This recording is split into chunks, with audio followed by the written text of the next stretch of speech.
invertebrates have in any new setting is always ecospace. There's a reason why an awful lot of marine invertebrates time their release of larvae into the water column with storms. It's because storms will actually wipe out ecospace as well. And so you want to actually have a spot where you can land. The problem we have is that once something establishes itself, it now eats everything else that comes there. The larvae that come become its food. And so there's no room for it.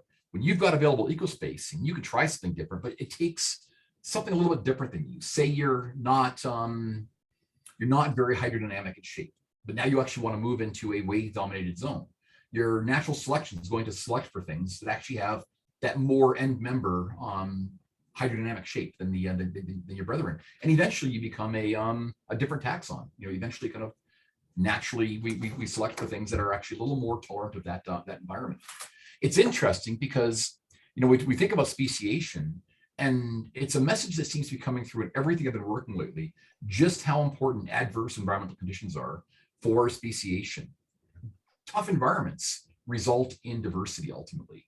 I'm working right now on some quaternary reef systems in Southeast Asia, in the island Southeast Asia, so in Indonesia. And it's actually quite cool because if you look at the coral diversity in Indonesia, it is somewhere in the ballpark. It's part of what they call the coral triangle. 85% of marine species occur in that area, or marine corals occur in that area. If you look at Caribbean reefs, and many of us have gone to the Caribbean and looked at the reefs there, gone scuba diving or snorkeling on reefs, there is, for every coral species in the Caribbean, there are 20 species in Indonesia. Yet at the same time, we have the environmental setting that has the highest amount of earthquakes every year in the world. It has the highest amount of volcanic ash input anywhere in the world. It's got the highest amount of faults per square kilometer anywhere in the world. It has the highest rainfall and the highest amount of fresh water input into the oceans anywhere in the world. And consequently, it actually has the highest amount of turbid water being dumped in. And so it turns out that these corals, they don't survive and thrive despite the adversity. They do it because of the adversity. Adversity is actually not a bad thing for these animals. Now, I'm not saying that climate change, for instance, somebody's going to come along and say, "Oh, you said climate change is good." I didn't say that. It all depends on our ability to survive through different things. This interval here, this is probably one of the hottest intervals the world had ever actually come, and we lost a ton of things. We were, that close to setting the biological clock back at sludge. It wouldn't have taken a lot more. Adversity can be good for creating new species. It's never comfortable, and that's what we're looking for. When you want a world that's comfortable and pleasant to live in, climate change doesn't do it for you. It really doesn't. Yes, we will actually see speciation because we're going to wipe old species out and create new room for new species. We're going to lose an awful lot of things. Modern corals have a problem right now. They live near their thermal maximum. It won't take much in terms of temperature changes to actually affect them dramatically. And that's why we're seeing huge decimation of the Great Barrier Reef during hot intervals, during these solar hyperthermal events. It turns out that turbid waters, murky waters, are actually important. And so this interval right here, probably part of the story that we haven't really revealed yet, is again, we killed off the plants on land, a lot of the plants on land. We have less plant cover, which means we are transporting sediment a lot easier into our oceans and probably creating more turbid water. That probably actually helped shield a lot of animals that were thermally sensitive from the worst effects of that thermal, those hyperthermal events at that time. Anyway, you asked a small question. I gave a big answer. I always do. No, that's all good. That's all good. The paleontologist rule, right, is never ever use one small word where 4 or 5 big ones are just as good. And if you can make something up, Mark Twain once said he couldn't respect a man who couldn't spell a word at least 2 ways or make one up. So yeah. Exactly. Now let's just take a look. Does anybody have any questions for JP? And if I'm ignoring you, I apologize. If I am ignoring you, unmute yourself and say something. So I should mention too, Chris New's not on here today, but Chris New was actually provided one of those thylakocephalin slabs that I actually have on there. It's a paper that Chris and myself are and others are working on together to describe the thylakocephalins from Fernie, from Wapiti Lake, from on up to a Wilson Lake area. So, which outcrop in Fernie? Which formation? It's came from the Sulphur Mountain Formation, Sulphur. but I'm not sure which outcrop. I meant to get out there this past year, did not. So I'm hoping to actually kidnap Chris and go hit some of those outcrop again sometime. Something near where he lives. So that's all I know right now. So, Okay. No, that's interesting. And if you're there in August, let's have a chat. sounds good. Yeah. That'll Good. be good. That'll be Actually, good. no, I might be because I'm supposed to teach. Our field school is supposed to be down in Crow's Nest Pass this year, and I'm gonna head down and help out with part of that. But I'm gonna take off a part of it as well. So. Okay, well, it's very close. It's a hop, skip, and a jump, so we can make it work. Well, I'm going to go back and be selfish and look at my questions then. Dun dun dun. Nope. Maybe while you're doing that, Heidi, also a quick question. Sure. You mentioned at the extinction event for the Triassic and Permian, a few of the echinoids and the asteroids were kind of minimized right down to very, very few.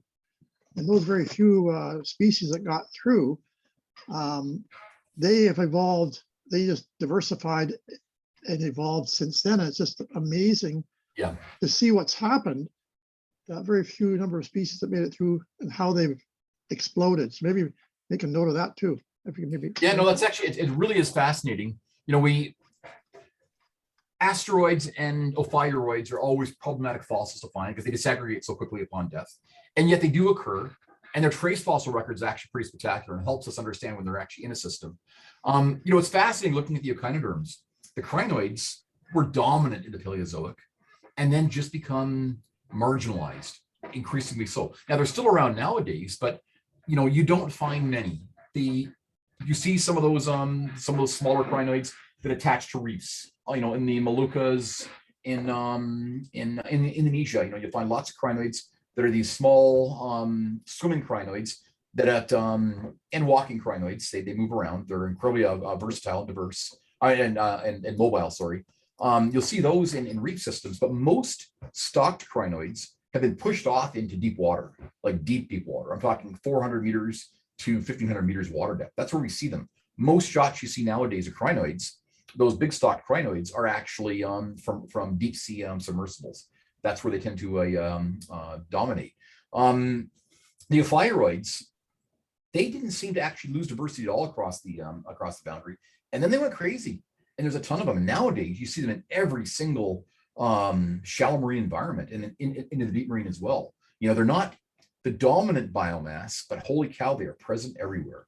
The asteroids nowadays, again, you know, they really kicked some butt too in the Mesozoic marine revolution. They developed methods, those tube feet to grab those bivalves and pop them open. It's pretty awesome. The diversity in the tube feet itself is just spectacular. You know, just the nature of those. I had the opportunity a few years ago to sit on one of Rich Palmer's grad student theses, and she was involved in trying to understand how tube feet work, the different types of tube feet. And so she had to make her starfish race. Turns out if you actually want to make a starfish run, you need some solaster. You either have a solaster or have some pheromones from the solaster to make the starfish run. So that was actually fun watching the starfish sprinting. But yeah, no, this is when these animals actually had the opportunity to kick some butt and take off. You know, it's cool. Brachiopods were so prevalent in the Paleozoic. Bivalves were so minor. And yet you go through this extinction event and they just switch places.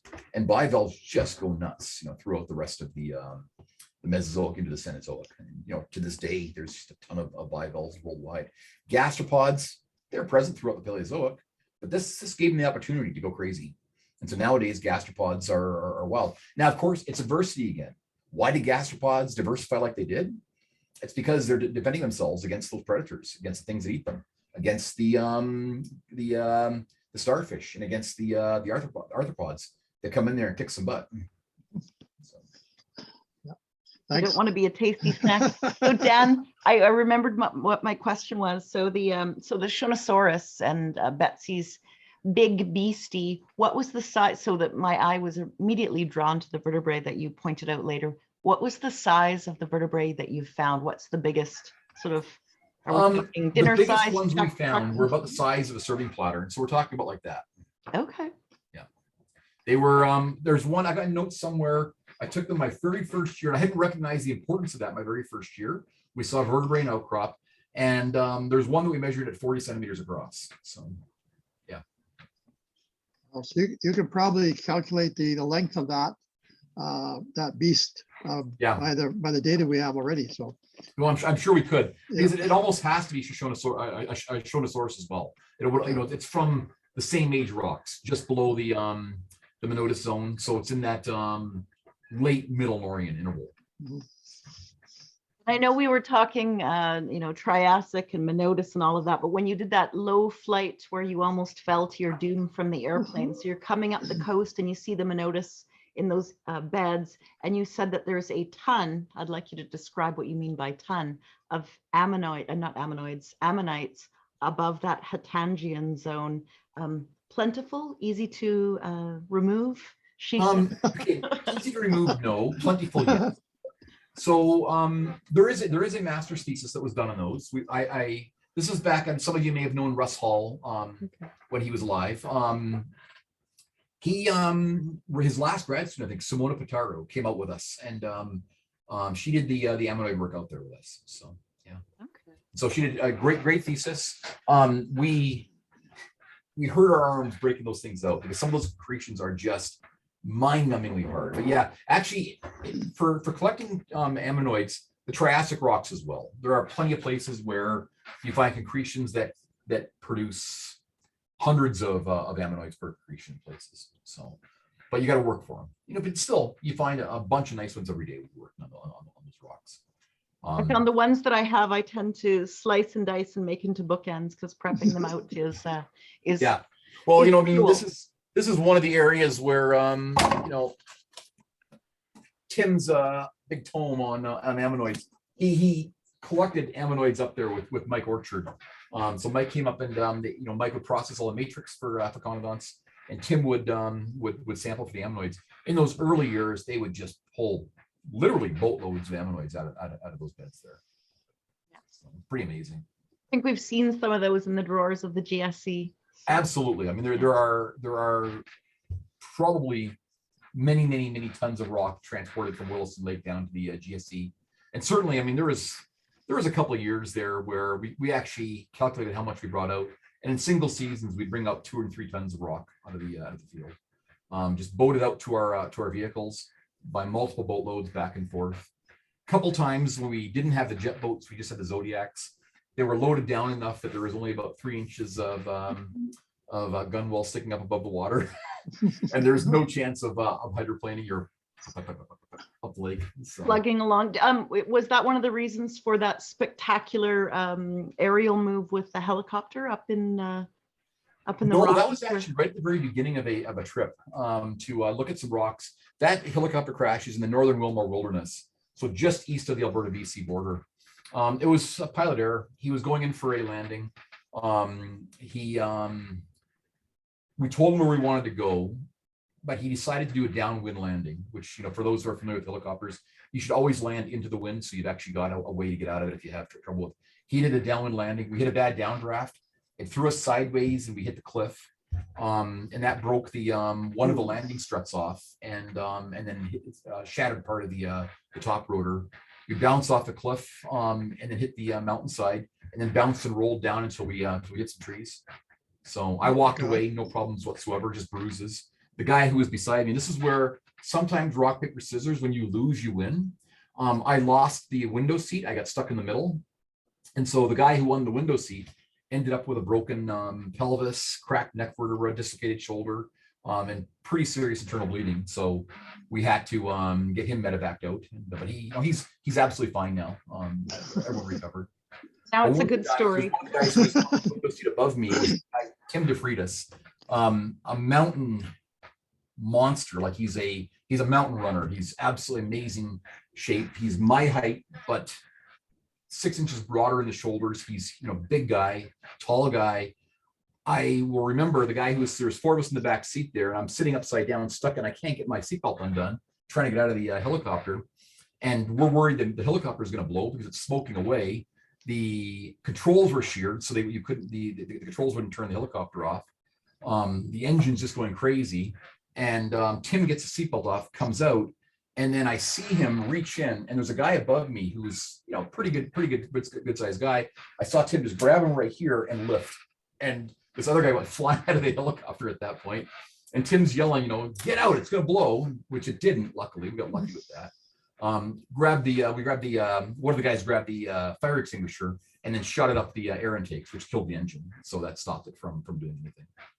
But that's when we also discovered that those helicopters back then had the emergency locator transmitter stuck in the nose, which was also crushed. And so the emergency locator transmitter didn't go off. Oh, We boy. ended up calling out because I found 4 of the early version cell phones, because that helicopter crash was, I think, 17 or 18 years ago now. And we had, there was 4 cell phones in the bottom of the helicopter, people's cell phones. And I climbed up the mountainside until I actually got a little bit of reception. And we were close enough to Grand Cache, we actually got a little bit of reception and called out. But otherwise, we would have been stuck out overnight until sunset when they found we were missing. And I don't think our injured scientists would have made it at that point. So no, it was lucky. It was overall a good lucky experience. Very lucky. Very Yeah. lucky. What about grizzlies and bears? Because you're off the grid there. We've had lots of Any experience with those over the years. Yeah, no, nothing serious. You know, I have a shotgun we keep in camp. I don't do work with it. It's too much of a pain in the butt. But what we do is we actually we cache it somewhere where everyone knows where it is, because the worst place is always going to be camp. That's what's going to smell like humans, and nothing you can do is going to stop that. You know, you're cooking, you can't avoid the steam, you can't avoid the scents. So we keep the food out of camp. We keep the shotgun in the other direction out of camp. And when we come back into camp, whoever comes back into camp first grabs the gun, just to and sometimes we'll shoot in the air once or twice just to scare off whatever might have arrived. And that's the only place we've ever actually had issues, but it's always been 1 or 2 shots in the air has scared it off. I know that the Royal Ontario Museum has worked out there, and they had to shoot a bear one year that had become quite a problem, but we've never had that issue. It's never been a problem. We've gotten close to a bunch, but they've all been reasonable, and they've all, you know, we make a bit of noise, make ourselves big, shoot off an air horn or a bear banger. Sometimes you shoot the gun in the air and the bear has gone away. I think I would really feel like crap if I ever actually shot an animal. That's not my type of hunting. I hunt fossils, I don't hunt animals. Yeah. Just the good noise, the good noise. How many weeks when you do your field seasons, how many weeks are you up in Williston? I know there's like the ice melt and the breakup and the. So Williston's season's really limited. Basically, we've got about 4 weeks from the day the ice breaks up to the water gets too high. And so there's about a 4-week window. It's always May and early June is our best bet for Williston field work. And so we head up there. And some of those years we pushed the envelope. We were right at the very beginning. And we would follow the ice pack as it broke up and hit new outcrop as we gained access. In those early years, because we were out there for 3 or 4 weeks without any breaks. Your only place for a bath is the lake. You know that you're dealing with cold water when you're pushing ice flows out of the way in order to jump in the water. It's silly or a stinky time, you can decide. You develop the ability. You would jump in the water, back into the boat, lather up, jump back in the water, back in the boat, and done. So all good, all good. Well, let me just take another little look. If I've missed anyone, if you have a question, unmute yourself and say hello, because I've only got a couple of you on my screen. So is John Pham, co-chair of the Van PS on here, my Triassophiles? I see John. I can see you. John, do you have any questions? No? Fascinating. Just really fascinating. Hi, John. Paul. Hey, John. Yeah, great talk. Really learning a lot. Great to actually meet you finally. Yeah. I'm glad that the work's getting done with Chris. Yeah, no, I need to talk to Chris now. The spring season's coming. I'm actually excited because I'm done exams. I'm done grading my exams. I'm done all of my administrative stuff. This talk is done, and so no one realizes it, but tomorrow I can be a scientist. I can actually do science stuff. So it's going to be awesome. So I'm actually hoping to get some work done on that and a few other papers this week. Because it really won't take much, I think, to actually progress that to the point where it's ready for Chris and the other co-authors to review the paper. So. And you had a graduation, your daughter's graduation as well, yes? She's graduating this, yeah. So that's actually one of my constraints in field work is I have to be back from the lake for her graduation ceremony. So she'll be the next Zonneveld here at the university. She's been accepted into the biology program here. So good parenting right there. Good parenting. All right. Well, any last questions? Karen, Betty, Andrew, Sue, Sam? I have a quick question. Did anybody look at microfossils across the extinction boundary and into the later on into the Triassic, the benthic forams, anything like that? So we've looked at obviously the conodonts. That's Mike's baby, and nowadays Martin Golding at the GSC is also working with Mike and myself on that. But in terms of forams, we don't get good preservation. A lot of them are recrystallized in that interval. We do see some, we call them calcospheres, small calcareous spheres that are probably algal spheres. We're not sure what they are. Once we get a little bit higher up in the lower Triassic, and radiolarians are actually not that common either. John Udding from the survey looked at our polonomorphs at one point. Again, we have a hard time getting those things out of the rocks. It was actually interesting because in our lowermost Triassic rocks, for the basal, probably 30, 40 meters, most of the polonomorphs we find are actually Devonian in age, not Triassic.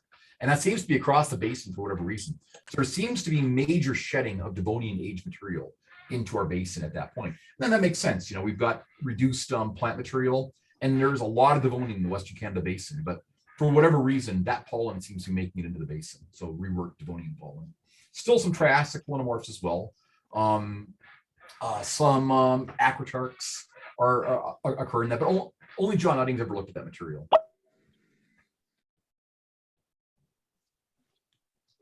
Good. Something has just happened. We may have just lost you, JP.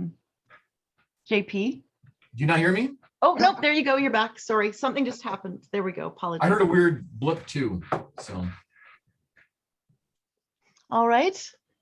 Well, this is your last chance. If you have a burning question. No? All right. So please join me in thanking JP Zonneveld for a fabulous talk and a tremendous walk through history of all your work looking at the Triassic and various exposures around the world. And I've learned a ton. So I didn't know about the Siberian volcanism, and I sort of pictured the world as it transitioned, but hadn't thought about that huge recovery interval. So thank you for that. And we'll wave our hands because we can't hear you all. And and we'll see you next month. Dan or JP, did you have any last words? No, thank you very much, all. Thanks for listening to me. Thanks for putting up with my trying to jam as much as possible into an hour-long talk. You can always add slides. It's hard to remove a slide. Yeah, thanks so much, JP. Yeah, that was awesome presentation. And as Heidi said, it's a huge learning curve to understand what really happened there. I don't think I've really been told that's complete story before. So that's excellent. Yeah. And good work on those slides, by the way. Your doodles from the night before were pretty darn good. So well done you. Thank you. We've got one more hand up on my screen, Sam Wilson. Do you see that? Okay, Sam, apologies. He answered my question. Okay, good. Yeah. And just an observation here, up in Holberg Inlet on Vancouver Island, we have a Triassic exposure. You're probably familiar with it. And again, tons and tons of bedding planes of Monotus. And there was an ichthyosaur found there, back in the 50s, that was identified as a fish. It went to Alberta, and they said, no, this isn't a fish, this is an ichthyosaur. There's a big story about that we ran down, that went up on field trips up there in search of the headless ichthyosaur. It was very dramatic. But yeah, very similar materials to what you're explaining to us today. Thanks. Very cool. Very good. Yeah, I'm watching out for those knife-packing lobsters. Oh, yes. The badass decapods. That's right. Yeah. Yes. Okay. Thanks so much. All right. Thanks so much, everyone. Take care. Bye-bye Thank you. now. There we go.